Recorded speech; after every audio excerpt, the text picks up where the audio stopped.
Wray, CTO of CenturyLink. Hello. He's going to talk about some .NET, I believe. Yep.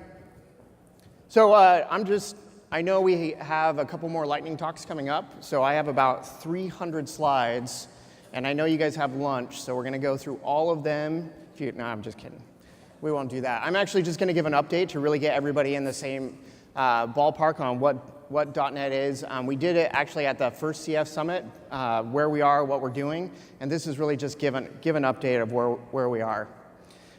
So this is literally kind of how our team looks at this. It's the water is Cloud Foundry, and we're oil kind of slowly leaking into it.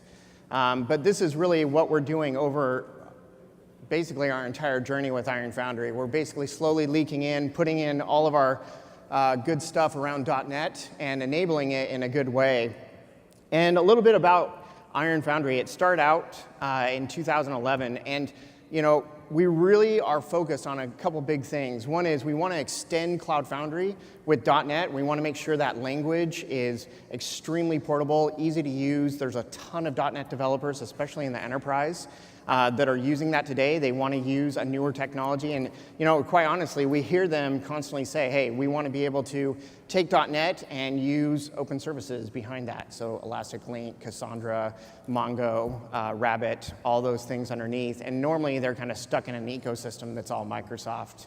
The other thing that we do with the Iron Foundry project is we really focus on enabling the .NET with developer tools, so Visual Studio integration and clients.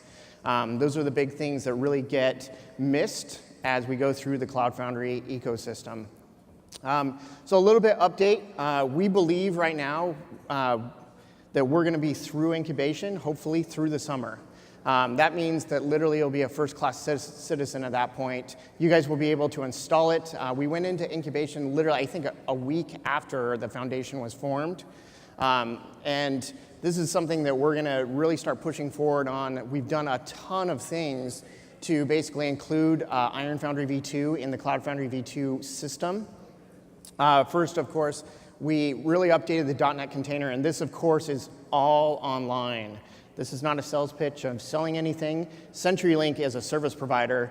This is all glory for you guys. Anybody who wants to use .NET or enable it, this is something that CenturyLink highly backs, and we want to basically make that happen. So we updated the .NET container, basically rolled that all the way through. I'm not going to go through all the highlights, but some of the big ones is memory and CPU limits. CPU limits are coming, but memory is already there. We also got it all built and working through the standard containers that we have today. Also, SQL Server. This is the #1 request that we've heard from everybody, and this is actually already done in code. It's now live on the repo. Anybody can use it. It basically is a full SQL Server connector. For anybody who's using Microsoft technology, they can basically connect to a SQL Server using what Iron Foundry is up on its repo. The next thing we did, which was most recent, we actually added SQL Server, the .NET container. We've been basically publishing.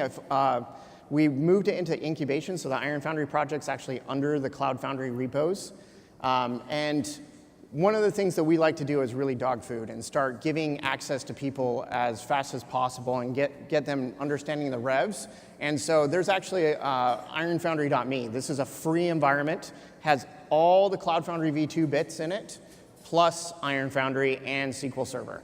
So you're able to get .NET extensions, be able to do whatever you want. You can do a polyglot, so actually run a different language with .NET and also be able to do multiple services on the back end. This is a free environment for anybody who wants to trial it. We actually do this for a couple reasons. One is we want to dog food it. Second one is we are constantly updating this thing. This launched, I believe, about a month ago. It's had some good traction. Anybody who wants to sign up, just go online to ironfoundry.org and you can get up and running. If you want to download the bits, they're all online. So you can download all the bits and get up and running really easily. Where we're going with this, and I know we already had a good talk about Diego, but I want to just emphasize, we want to make sure that .NET is a first-class citizen. Diego really enables that. This is a big change for the way Cloud Foundry first started. And I'll give you a nice little story about how when we first went to the pivotal group and we started talking about Windows, or even at Cloud Foundry, when I first met them, And we are like literally, before even Cloud Foundry launched, they were really excited because we knew what Windows was. And they were like, man, can you guys write Iron Foundry? Can you add .NET to our Cloud Foundry stuff? And this was even before it came out. And then, after they started really gaining momentum, we went to Pivotal, and realistically, we realized a lot of the guys haven't played with Windows for a long time. They don't understand how it works, how it's enabled. And so we've had to spend a significant amount of time, and it's been great to work with the Pivotal guys to actually understand how are we going to put Windows and make it extremely compatible. And this is one of the big pushes that we have, is we've been working with the Diego team to actually put it into Windows. And so this is kind of the architecture. I know this is high level, but one of the things that we kind of see here is that we'll be able to run side by side with the same code, same everything, but basically on a Windows platform. And this will make it extremely easy to use, great to get up and running. And our goal out of this is to really make it so you guys aren't having to fork anything, change anything. It's really just right in line, easy to use. And once this is done, we're pretty much finished with the core of Iron Foundry. This will make it so that we're completely compatible, all up and running, and this language is now awesome. Where we're going, since this is now, we're merging everything into the main of Cloud Foundry, and especially with Diego, we're able to focus on a lot of different things on our platform. One of them, of course, is we're going to be launching a CFv2 client for .NET. We've done some work on that. Actually, Altros has also done some work for it, and so we're pushing that all together. Bosch for Windows. Yeah, we have to work on that. So we have actually a significant amount of work in the second half of this year around enabling Bosch for Windows and getting that up and running. Bosch really hasn't fully embraced what Windows is, and we're going to start working on that. We also have a Cloud Foundry client, which we call Loki. We also have another one called Thor, which is an OS X. Visual Studio extensions are going to be updated to V2 very shortly. PowerShell, NuGet, and of course, Windows authentication. These are the core things that we're really focused on to get .NET fully into the Cloud Foundry project. And this is what's great about it. We're making really good progress. We're adding a lot of code. We're getting things up and running. And one of the things that I want to say is, I know everybody says, yes, we're hiring. Instead of hiring, we would like you just to contribute. Contribute to Cloud Foundry, check in your code, work with your companies to actually do open source. The other thing is, of course, contribute to Iron Foundry. We're more than happy to do that.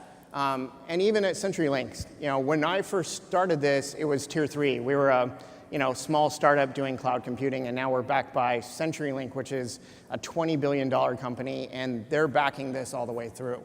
And to the point where we actually are building full new offices in the Seattle area. If you guys want to learn Iron Foundry, get up and running, understand what you're doing, this is not a sales pitch. This is us actually just saying, we will host you, we will help you guys out, just like Pivotal does with a lot of their stuff, and say, hey, you guys want to learn Cloud Foundry, you should come and do a dojo. Same thing with us. We want you guys to get enabled. We want to get up and running. That's it. Thank you.